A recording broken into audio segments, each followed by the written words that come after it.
Welcome to The Point of View, your favorite current affairs show on television. Here on The Point of View, we get the right guests, ask them relevant questions on issues that matter to you. This is one of our first shows for the year 2024, and we're happy to be speaking to Ghana's Special Prosecutor, Kissi Agyebeng. It's been 2 years and a few months since he was inducted into office, sworn in into office, and we will be finding out how things are going. Parliament, before the year ended, also approved a budget of 149 million cedis for his activities and that of his office for the year ending December 31, 2024. So tonight, we find out from him how things are going with the office, what are some of the key issues that he wants to deal with, and he'll address some of the controversies surrounding issues within the office over the past few months. Stay with us.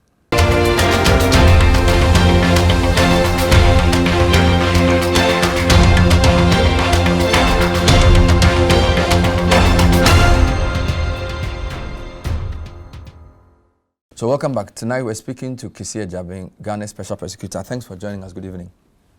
Thank you for having me, and Happy New Year. Same to you, sir. It's been a very eventful past 2 months. I think the year ended, 3 main issues. You addressed the media 29th November. Around mid-December, your budget was approved. And then the last few days of the year, you issued a joint statement with the Judiciary. How has the year ended for you? Just to walk me through the way the year ended for your office. We ended on a high, a very positive high. It wasn't an easy year, a very difficult one, but it was also our most successful year. So highs, lows, highs overran the lows, and we're very positive that we achieved a lot of the things that we set out to achieve. And so in all, I would say it was a very successful year. A month is a very long time, but I think things changed because November 29, when you addressed your press conference, you looked like a man who was troubled because you spoke quite a lot, and then the fallout from that wasn't that positive. There were lots of people who criticized you to say, why are you shouting to the media? Go to court. But then within a month after that, we've seen the Judiciary and you issue a joint statement. What were you really trying to communicate in that press conference on November 29? Maybe my demeanor suggested some frustration, but you don't deliver somber news with a smiley face. See, in November, I had been in the office 2 years and 2-3 months, and so I had the benefit of one, hindsight, the benefit of 2 whole years of evaluating where we stood, one, in respect of the operations of the office and its establishment, and number 2, which is even more important, the collective fight of this republic against corruption. And so it was stock taking, Bernard. It was stock taking, and I had to highlight some of the things I thought were not altogether right in the system in respect of how we were moving collectively in the fight against corruption. And so I was sounding a precatory nail that we ought to rework the way we were doing things. Otherwise, there was this specter that if we continued on the path we were from our evaluation, we were going to lose the fight against corruption. So I was like a gun beater, sounding a nail, and that is my mandate as a Special Prosecutor of the Republic, to draw our minds to where we are in the fight against corruption, what we're doing and we're getting right, and what we are doing and we're not getting right, and how we ought to restructure things and reverse the negatives, highlight the positives, and to set us on a proper footing in fighting corruption. So that is what I was doing. What did you make of the reaction to that program? I think the highlight was the fact that you had pointed out that 4 instances within your work with the Judiciary pointed to a certain trend that you were not comfortable with.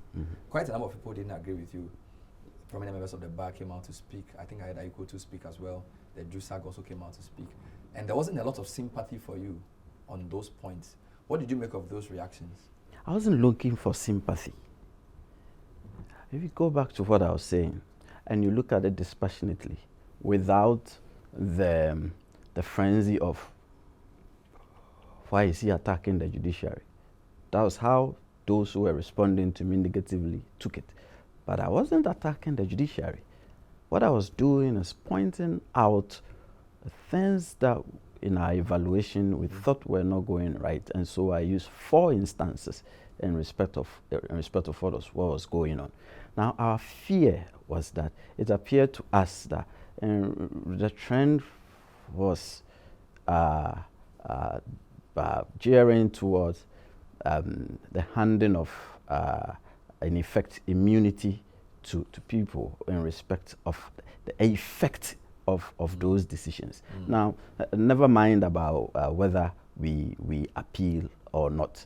I mean, when we think a decision didn't go the way we expected, we would advise ourselves as to whether we want to proceed with the matter or what. So what I was talking about had nothing to do with whether the matter is appealable, we're going to appeal, why don't I just keep quiet and appeal and all that. As I said, the mandate of this office is not just to go to court.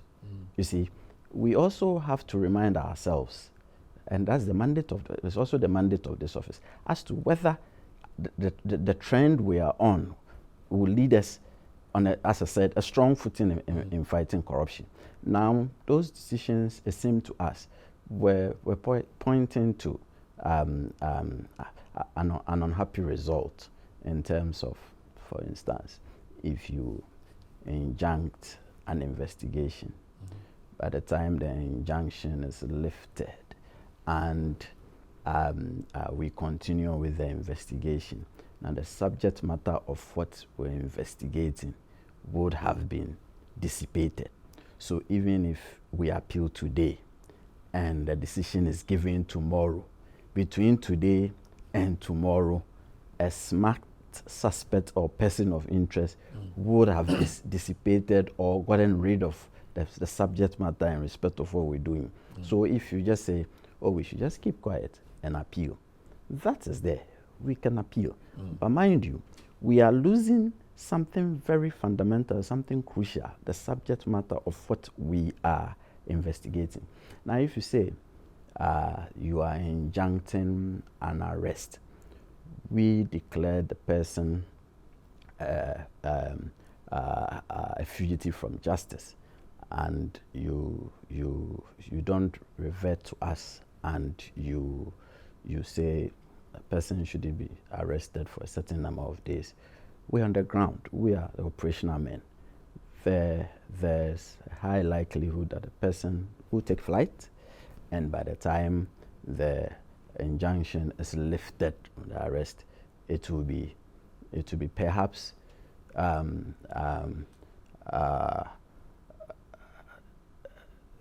we would have fallen into a situation where we would have lost the fight and the reason for which we were even looking for the person. Once again, tie it in respect of the subject matter of an investigation. So, because in our investigation, it's not just the person of the person, by which I mean the body of the person. That's not what we're interested in. It is in respect of the conduct of the person and what he's engaged in respect of corruption and corruption-related offenses. So, what I was trying to point out that if we were to go on that trend, it was going to encourage people to go to court and seek to injunct investigations and seek to injunct prosecutions. Now, when a person goes to, by our legal setup, when a person goes to court and files such an application, you ought to be careful so you don't fall foul of contempt procedures. You get it? And so if we encourage such a system in which someone who is being investigated just goes to court and files an injunction application, we will be defeating ourselves in respect of the fight against corruption. Now, as I said, we can appeal. We cannot go to we can go to a higher court and all that. crucial time we lose. Every minute, every day counts. Now, what is a return date, for instance, on an appeal, on the average in the country, when you file challenging the decision of a trial court or a lower court at a higher court? What is the time span on the average within which you get a response as to whether your challenge of the lower court's decision was successful or otherwise? On the average, it is quite some time. So, as I keep saying, the appellate process and the challenge process is there. But that crucial time we lose in respect of an investigation, in respect of the subject matter of a corruption-related investigation, it's so crucial and vital that the appellate process can never right that thing. But some will say that that's true insofar as it affects your work. But the criminal justice system overall is there to uphold the law, which includes the presumption that people are innocent until proven guilty. And to the extent that people who feel they are being persecuted by the law can ventilate that view through the court system, the courts are within their right to grant those, particularly when they go ex parte. And to the extent that those injunctions are not sort of held in perpetuity, there are specific times, there are remedies. The other point I need to point is that because yours is a new institution as well, a lot of citizens feel that government agencies sometimes can persecute them unfairly, and the only place they have to run to is the court. So the court, in setting the precedents, and I think that Jusak said this as well, we have to use the legal system to ventilate all of those, because we are not really sure, right? Your office is a new office. There's a way of working you are trying to entrench. And if people don't have confidence to also go to the courts to ventilate their views. So basically what they're saying, it's fair game. It's a new thing you're trying to do. The court system is there for people who feel that they are being unfairly targeted. So we just have to live with it and use the court system to deal with it. See, law can be used for beauty. It can also be used for debasement. I was trying to sound the knell that if we are not careful, we will be using the law for debasement and not for beauty and for development. Now, you see, this is the whole point. It is the OSP that decides who should be investigated, who should be prosecuted. Now, once again, the gong I was beating is that if we're not careful and we go on that trajectory, it will be as if it is now the courts deciding on who should be investigated, who shouldn't be investigated, or who should be prosecuted, or who should not be prosecuted. Bernard, those are executive decisions, and in our opinion, we thought that those are not judicial decisions. Fair game, we go to court. The courts are the final adjudicators of all these matters. But if you go to court and say you are being persecuted, what is the basis of your claim that you are being persecuted? For the mere fact that you are being investigated, that is not persecution. Persecution is where you have gone through the entire process. You have been acquitted. And then even on the basis of an acquittal after an entire criminal trial, we come at you again with the same set of facts and the same set of conduct, and we seek to redo the entirety of what we did and the court said you are not guilty of. And those things, the law, the constitution itself, and our criminal justice system has inbuilt mechanisms to prevent that. And that is why we have the rule against double jeopardy. That if you show that you've gone through a whole process, you were acquitted or you were convicted, that is it. Don't go and reopen the matter. It is at that point that you can say that you are being persecuted. But if we suspect that you are a person of interest in respect of a corruption or corruption-related activity or offense, and we start an investigation, you cannot go to court to say that the commencement of the investigation amounts to a persecution. Well, he didn't use those words. I'm using those words. But my point is that the point is, who should be investigated and who should not be investigated. In all the trajectory of those cases, we just what with our estimation, we just think that people think that, oh, maybe they are above investigation, or maybe they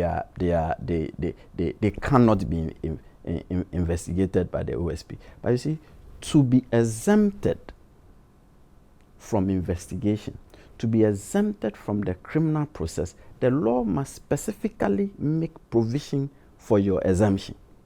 You cannot go to court to say you should be exempted from it, where the law does not grant you an exemption. There are persons in this republic who are exempted from the criminal process. A quick example is a person who is under 12 years of age. Nothing done by a person who is under 12 years of age in our jurisdiction amounts to a crime. So the OSP cannot go and be investigating, for instance, a 10-year-old child. You get it? So if you go to court to say, oh, this 10-year-old child is being harassed because he's being investigated criminally, then you have a point. A full-grown adult, past 12 years, and the law has not exempted you from the criminal process, you cannot go to court to say you shouldn't be investigated or an investigation should be injuncted. But then let me come back again to the point. See, every minute counts, every hour counts, every week counts. Most of the time, we are dealing with monetary items. Okay, there's a case we have now, a live case, in which, before I became a special prosecutor, the office delayed so much in respect of taking action. By the time I came a special prosecutor, 45 million cedis had been taken from an account, and there was no way you were going to trace it. It was gone. Every minute counts. If you give someone who has the wherewithal just 5 minutes, they will just move funds and finances from one account and it will end up somewhere. So by the act of injuncting the investigation, I'm saying no matter what you do on an appeal, no matter what you do by way of challenging the decision, by the way you come back, by the time you come back to start, you would have lost everything. I understand that. All I'm just saying is that in a democracy like ours, people are so. From what I listened to you carefully, you're saying that the judiciary, being an arm of the state, must understand the work of a law enforcement body like yours in order not to frustrate it. But somebody sitting from outside will say the judiciary is there for everybody. So if the police unlawfully arrest me, the police have a working relationship with the judiciary. So the police would assume that the judiciary will make their processes easier.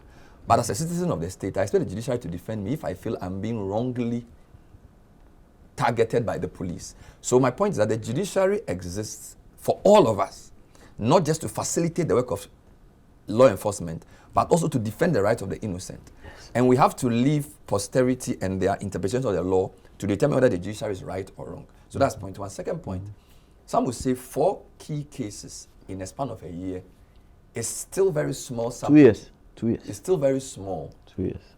To conclude that, therefore, the fight against corruption generally and the fate of the republic could be doomed, because you were basically saying that the fight against corruption could be jeopardized. Now, what I need to point out to you is that you are one of many anti-corruption agencies. There's SHRAJ, there's IOCO and others who have been listed in your law that you cooperate with. There's the police as well. The Attorney General's office is also there.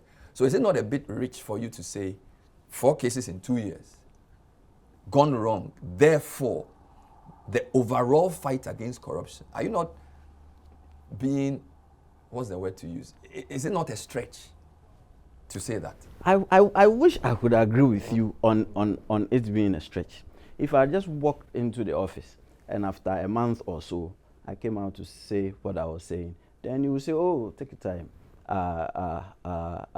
Patience. I said, I've been in this job for more than 2 years. And I wasn't saying that the fight against corruption was going to be lost. I was saying that there is a developing trend. And you see, mind you, I wasn't saying that the judges were getting the law right or wrong. But I was saying there is a trend we need to carefully watch. You say we are facing doom. We are facing doom. growing hasty dismissiveness and lack of regard for corruption cases could severely impede the OSC's ability to fulfill its mandate. And then you went into some specific, I do not intend to sound as though I'm predicting doom, but we are facing doom. Are saying, you see why I kept quiet and I was looking at what you said. You see, I kept quiet and I was listening to you because I know exactly what I said. I didn't say we are facing doom. Okay. That's not what I said. You see, and the reason why I said that, I'm behaving like the wayside bed is that the wayside bed always tries to warn you of impediments on your path in your travels. You charting a course. The wayside bed is always warning you that look, there is a boulder ahead of you. If you don't change course, you might go meet the boulder straight up. Once again, I was sounding a knell. I was beating a gong that we need to be careful. The courts are there for all of us, and it is also the courts are also to ensure a level playing field. That is why in the Criminal Offences Act, the provision is to the effect that a criminal statute shouldn't be it should be interpreted and enforced liberally, and it shouldn't be so tight-fisted either against the Republic or against an accused person. So it's a level playing field. Yeah. The problem here is that the suspect or the person of interest shouldn't conscript the court to say they are beyond or above the process. That is what I was complaining about. No, you've made that point. Of course, there were, for instance, we don't go into, but I feel like you feel very strongly about that particular one because you think that the implications of that... The implication of that is that you tie the hands of the OSP, and then the person then feels that they are above. So in terms of the four, you think that was the most serious in terms of its implications for the corruption fight? That particular one, the one in where the person basically says, preclude the OSP from arresting me. That was the most serious one. Not that. No, you mentioned the four, but you keep referring to that one. Yes, no, it is not only that. It is also, in this interview. No, it is also in respect of prohibiting investigation. Okay. Further investigation into a matter. Yes. And then injuncting an investigation. Okay. All I'm saying is that when you do that, it sounds as if you tie the hands of the OSP not to move. Be that as it's made, December 27, there was a statement that the Judicial Service and the OSP issued in affirming their resolve to fight corruption. Let me just read a quote. Through collaborative enforcement of the law and continuous engagement while upholding the rule of law and the provision of fair hearing to all stakeholders in the criminal justice system. This seems to be a very carefully worded statement to address all the things I've also been trying to say, in the sense that whilst we will not prevent you from achieving what you want to achieve in doing your mandate, we will also provide fair hearing to stakeholders, because that's where people who feel aggrieved by the process go to. The OSP is not against fair hearing. Well, but we don't. It's not based on what you say. It's based on how people who are. No, I'm not arguing. I'm saying that right. People who are going through a process can decide based on their legal advice that they are not being given a fair hearing, and you are not the one to decide that. It's the court that will decide that. So I'm saying that what the court and you are saying is that the balance between you achieving your investigation, prosecution, and conviction, and they ensuring fair hearing and trial is maintained. Yes, and that's exactly what I've been trying to say. Now you see, fair hearing means be fair to both sides. You get it? But you can't determine that because you are the one investigating the person. So it's a neutral person who has to determine whether it's fair or not. It is not. It doesn't lie in your mouth. No, it is not us determining what the judges should say or what they shouldn't do. No, I'm not talking about that. I'm saying fair hearing for the person who is on trial or who is being investigated will be based on another party determining, not the person doing the investigation. You see, in the same vein that the person who is being investigated or being tried will complain that they are getting the shorter end of the stick. The OSP should also be allowed to complain that they are getting the shorter end of the stick, if indeed they are getting the shorter end of the stick. That is all I'm pointing out. So fair hearing, it's a level playing field. Be that as may, how happy are you with this outcome, and what sort of engagement, if you can tell us, occurred to ensure that this statement was issued on Wednesday, 27 December? I'm not going to reveal much, Bernard. But from where we sit, we are very excited about this joint statement, and it is in our reckoning.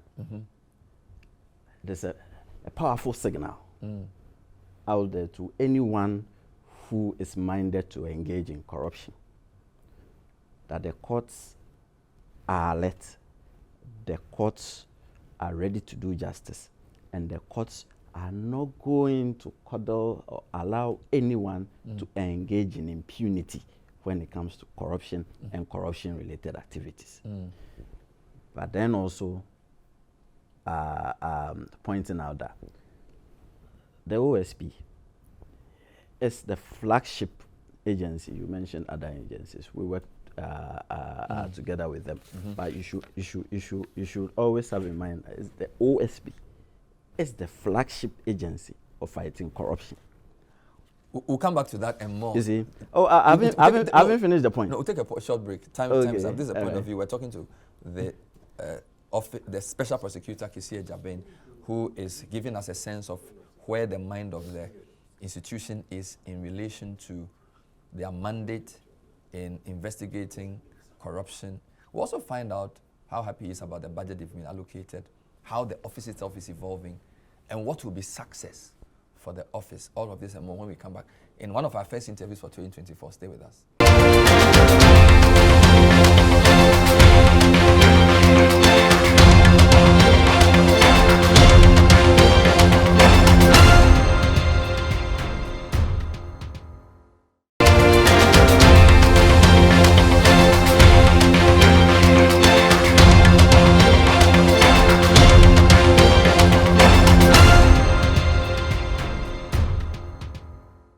Welcome back. We're talking to Kissi Agyebeng, the Special Prosecutor. It's been 2 years and a few months since he took over. Parliament approved 149 million CD budget in the middle of December for his activities and that of his office up to end of this 2024 year. We'll talk a bit about what that means and whether the infrastructure and institutional arrangement for fighting corruption as far as the OSP is concerned has been set up with that. So thank you for staying with us. So as I said, Parliament has been very busy. They were debating your budget, 149 million. Both sides spoke. It seemed to me as if the majority were trying to encourage you that, look, keep at it, persist, don't lose hope. The minority, some of them were, yes, keep going. Some of them were also not really sure. And of course, the speaker also was basically saying that the way you were set up and the law itself was going to give you too many problems. Did you follow that whole process of approval, and what did you make of it? I'm a quoteman. There was money involved for the office, so I was following it.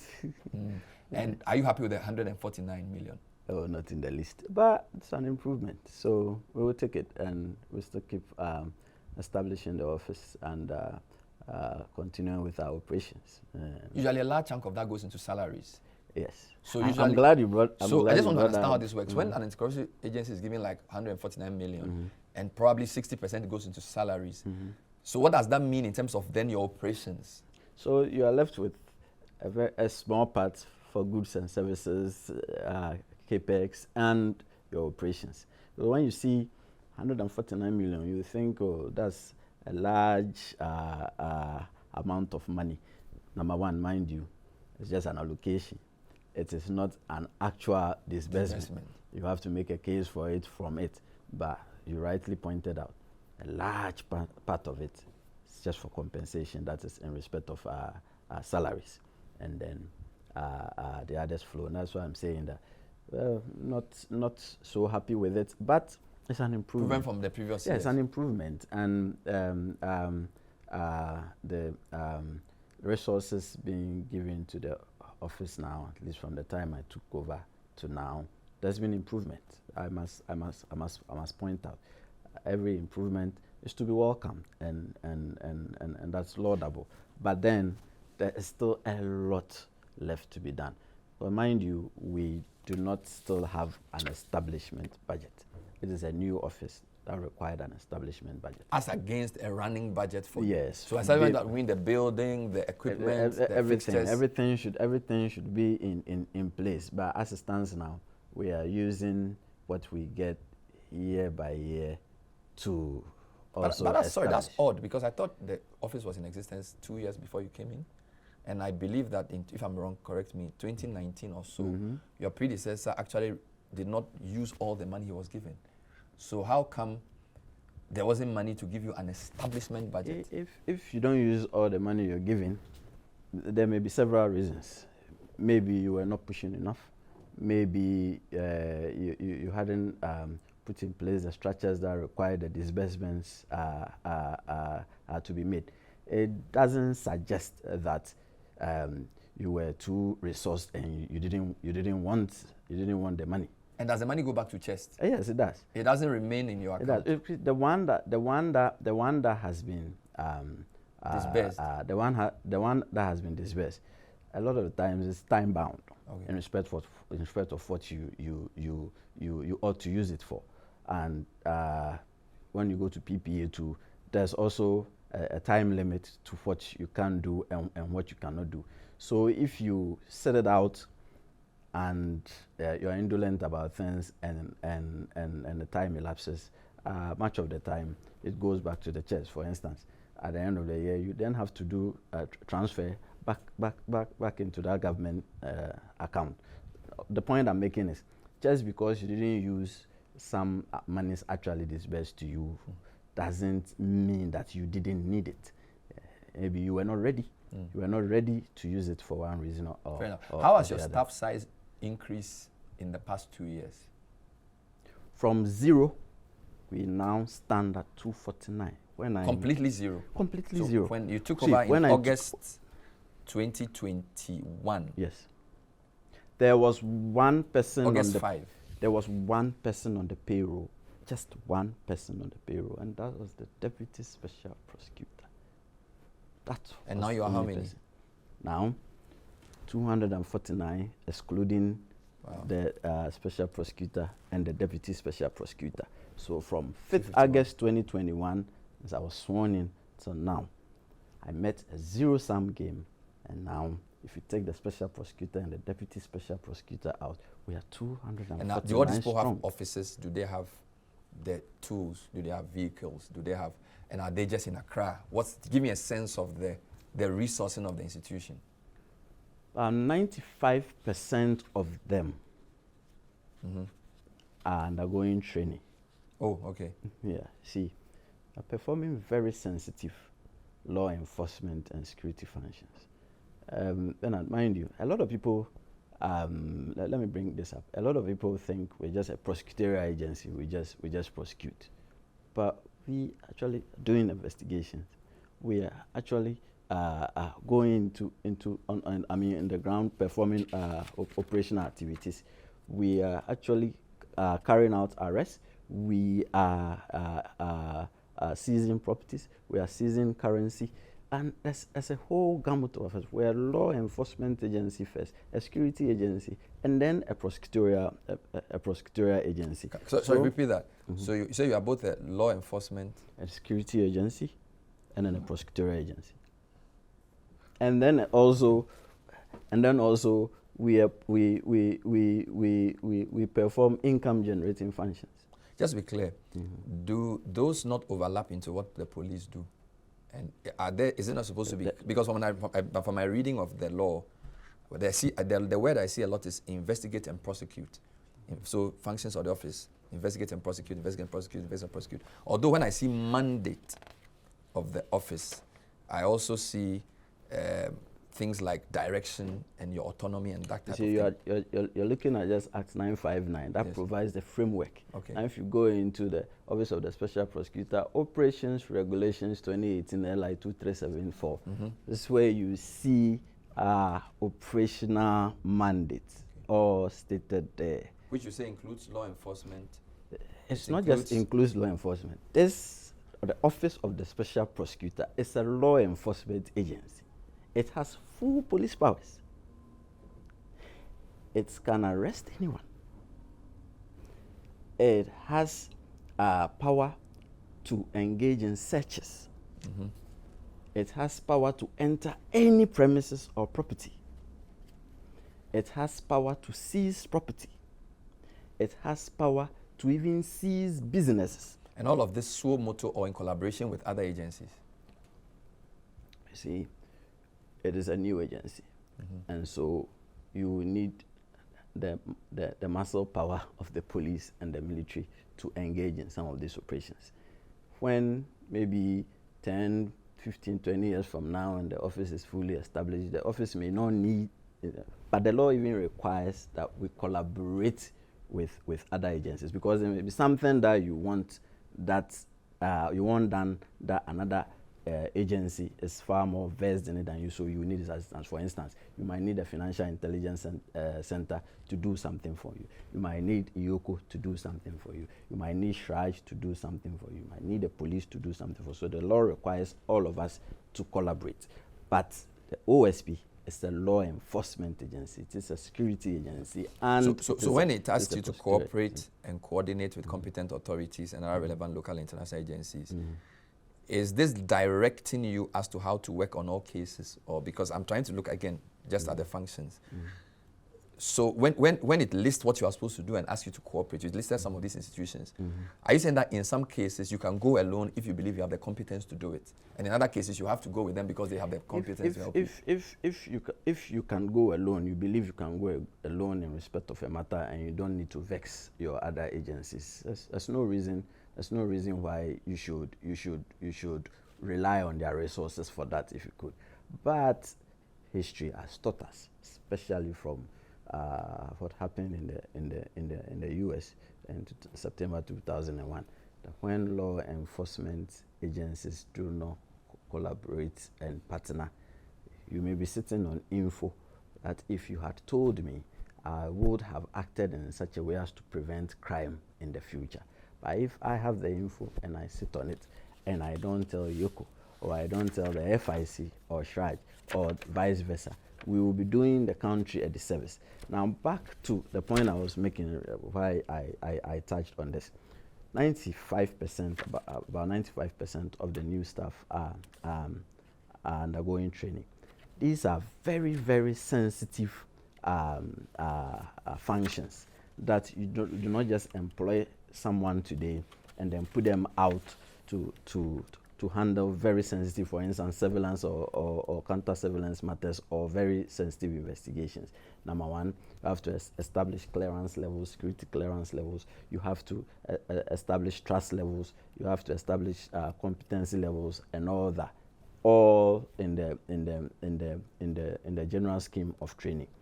After the training, they will be deployed to where they ought to fit. But everyone is coming in with their competence, the basis for which they were employed. But once again, you do not just push people. You appoint the person today. Tomorrow you push the person out on the streets. Let's say in Takrady, that go and investigate this matter. What is your relationship as an institution with some of these other bodies? I am asking because, for example, I think last year or so, when you initially spoke about, I think you hadn't been paid for a few months, and then you call 16 months a few. SHRAJ CEO or somebody came to say, well, when it comes to corruption, you won't really get all the money you need at the beginning, or something to that effect. I'm not sure if I'm quoting him right. Now, in some of the public conversations around you as well, apart from civil society, who have come out strongly to speak for the office, I haven't heard other offices in the law enforcement anti-corruption space necessarily come to say, look, we need to help OSP set up properly. So the question is, what's the relationship with the police? What's the relationship with SHRAJ? What's the relationship with IOCO? What's the relationship with FIC? Right? Do you need some new, do you need that type of engagement with the judiciary, with them as well, for them to understand your mandate? Because it appears sometimes from the media side, the silence could also mean they are not really sure where you stand, if you get my question. The silence of who? Them, because I haven't heard them come out, and I'm not saying that's their mandate to do, but I'm just saying that in all the discourse where you've been trying to enforce the law and you have faced challenges, I haven't heard any of them come out, even informally or formally, to say anything in support, which is why the question is coming. Well, we didn't know what fuels the minds of other people. But when you set up a new agency, in every jurisdiction, it is very, very difficult getting it to sit at the table. Sometimes there's protection of territory. Sometimes there's maybe a feeling of overlap of functions. Sometimes there's, what is this body even meant to do? So you then have to take the trouble to make people understand what this whole agency is about and what it has been set out to do. So the first few months, I'm answering your question directly now, the first few months wasn't easy, but subsequently we've sat firmly at the table, and the cooperation has been marked with a lot of improvement, for instance. And there's an active interface between the OSP and IOCO in terms of the referral of cases. Sometimes IOCO is doing a case, it gets to a point it realizes that no, the OSP is more designed for this matter than IOCO. It transfers the case. Same way sometimes the OSP is engaged in a matter, it gets to a point it realizes that no, IOCO is much more suited for this case than IOCO. It transfers the matter. There's a matter we're doing in court right now. The 90% of the evidence came from Shraj. Boxes of evidence were brought in from Shraj. I'm saying that the commencement of every process is difficult, but as of now, the level of improvement is much more commendable than when I took over. Speaker Babin said he predicted that the law establishing OSP was an act in futility, and I suspect he said that based on some of your challenges when the budget process was being approved. And he points out, for example, the significant overlaps with the Attorney General's office, leading to redundancy and inefficiencies potentially. What's your comment on that? I comment on which one specifically? Babin's view that your challenges are based on the defectiveness of the law that set you up. Let me veer off from his main pronouncement. It requires that you interface all the law enforcement agencies. Otherwise, there will be a loss. When there's a loss of communication and a loss of interface, as I said earlier, history has taught us that if you do not collaborate, there is bound to be someone who will use the loophole to cause serious mayhem. But from where I sit, the interface with the OSP and the Attorney General, it's not problematic in its main sense.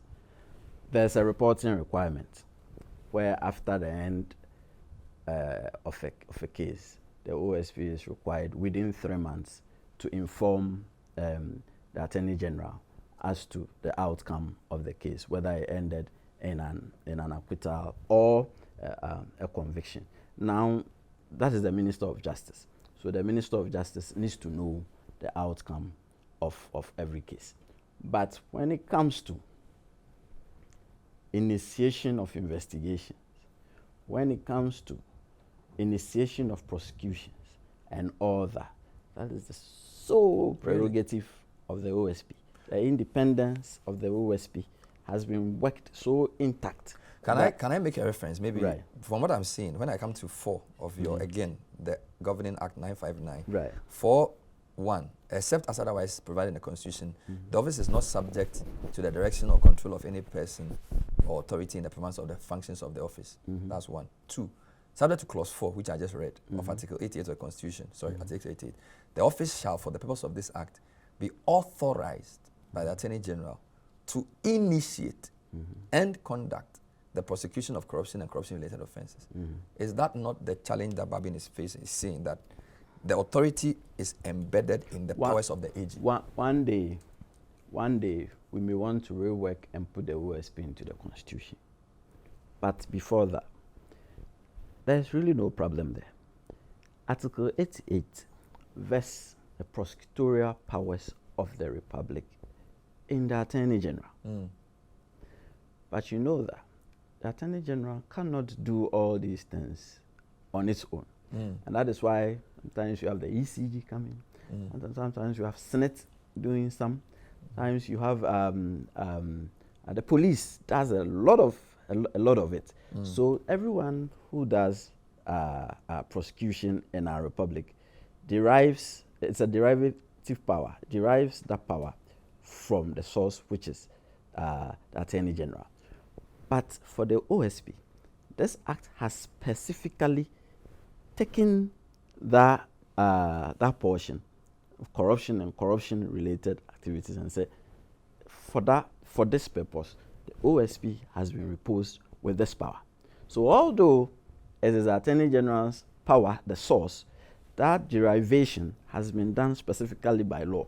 So it is not for the Attorney General, the Attorney General who is in office, to specifically say that you can engage, you can initiate this prosecution or you cannot initiate this prosecution. This act has taken that portion out.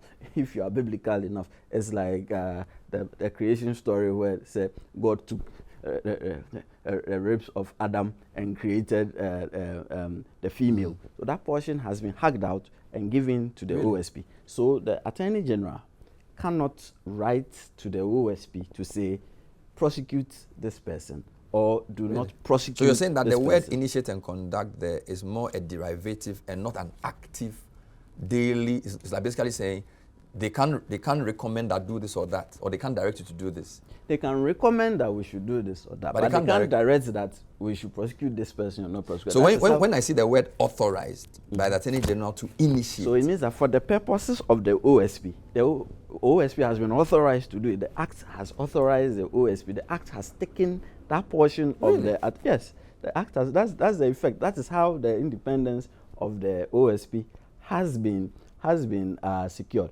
Now you can have a problem with the language, the way it was done. It was because of the way Article 88 is couched. So if you want an independent institution which does not have to go to the Attorney General to seek permission to prosecute a matter, this is the best language they use. And that is why I said that one day maybe we may want to rework the OSP into the Constitution. The reason I bring this is that and this is a small case study in the Sierra Park case. A lot of us watching were quite surprised how the Attorney General was interested in one aspect of the case, the theft of her money by the people in her house, and you were interested in another leg of the case, which some people found to be quite, I mean, confusing. No, it is not confounding at all.